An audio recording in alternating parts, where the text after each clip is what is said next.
আমাদের housing colony রোডের যে সমস্যাটা সেটা হচ্ছে ডাস্টবিন সমস্যা। ডাস্টবিন গুলো যথাযথ জায়গায় না থাকার কারণে যে যেভাবে পারতেছে ময়লা ফেলতেছে, ময়লাগুলো ড্রেনে জমতেছে, ড্রেনে জমার পর আর কেউ তুলতেছে না।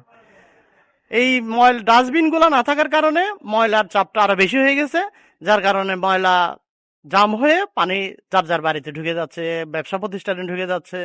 তো ড্রেনের এই ব্যবস্থাগুলো স্থাপনার জন্য ডাস্টবিন যথাযথ দরকার।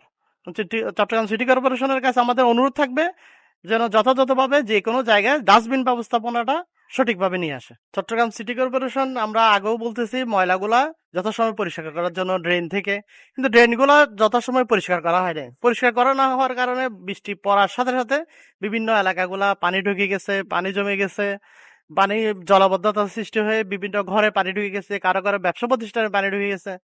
আসলে ময়লাগুলা যথাসময়ে তোলা উচিত ছিল। ময়লাগুলা তুলতেছে কিন্তু তোলাটা ঠিক মতো হচ্ছে না।